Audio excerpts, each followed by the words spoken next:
We're following developing news. That massive warehouse fire in Taunton. News Chopper 12 giving you a look from above the spectacular flames. 4-alarm fire breaking out late this afternoon, and it is still smoldering at this hour. Tonight we've learned the warehouse housed over $1 million in granite, which has been destroyed. The story was just breaking on Eyewitness News at 6, and tonight we have live in-depth coverage. Let's begin with Eyewitness News reporter Walt Buteau live near the scene of the story. The fire is still smoldering at least. You can see the smoke billowing over my shoulder, which indicates firefighters still trying to put water on there, cool it down. They can't get into the building until they do cool it down. That may take until tomorrow morning. They had to lay out 1,400 feet of hose in order to get water on the fire, and they're still doing that right now. No comment on the investigation yet, but the person who manages this property believes someone set the fire. The building was smothered before firefighters even arrived. From News Chopper 12, you can see a section of the roof and a supporting wall cave in, while on the other side, a ladder truck soaks the roof that was still standing. And they've checked the wires. There was no power into the building. That lack of electricity is one reason the property manager is suspicious right now. He also tells us there were a series of recent break-ins in the warehouse that held $2 million in granite. About $500,000 worth was reported stolen, and police were investigating. Multiple trucks had stopped by, loaded up, and left the building. Why would somebody want to burn the building down? Motive. In my opinion, to cover up the fact that they were stealing and didn't want to get caught. Taunton's chief would not comment on the cause, saying investigators will not be able to get into the structure until it cools down. But we do know several suspects were arrested about the time this took off and became a 4-alarm fire.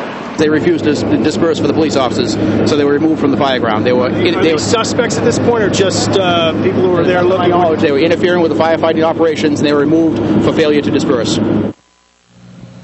And we are waiting to hear from police exactly what the charges will be. We hear that at least 5 were arrested. We'll have more tonight at 11. For now, we're live in the mobile newsroom in Taunton. Walt Buteau, Eyewitness News.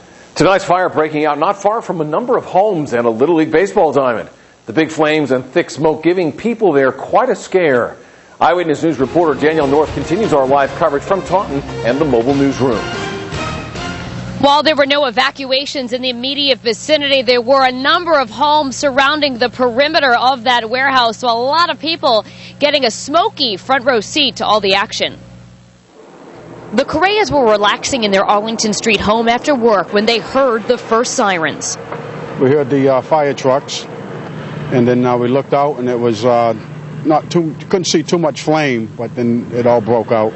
And from their front stoop, and as you can see from this video from News Chopper 12, they watched as the fire grew and the smoke began to fill the neighborhoods of Taunton closest to the warehouse. Tonight, the night was cold, and they could keep the terrible smell of smoke at bay. It's not summertime yet, so we don't have to worry about the windows being open yet and getting the smell in the house. Several streets bordering the perimeter of the building were blocked by police and tape, causing delays throughout the city during the rush hour ride home. It's caused a lot of traffic on the other side of town because they have, everybody gawking at it, of course. Scott Barrett and his kids came to gawk too, but admit, like the Correas, it's a little unsettling to watch a lot of smoke and even more fire right from your front steps. It's crazy, it's a little too close to home, And as we take another live look at the fire as it's still burning tonight, it's too soon to tell what sort of damage we might see from falling soot. That certainly is the case with a lot of these big fires. Property owners are telling us tonight that they are certainly hoping there's not going to be much of a mess to clean up in the morning. We're live in Taunton with the mobile newsroom. I'm Danielle North, Eyewitness News.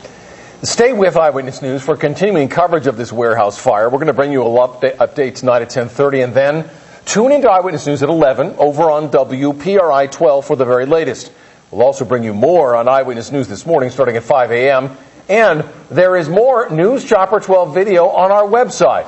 If you'd like to take a close look at that, log on to foxprovidence.com. Here at 10, an arrest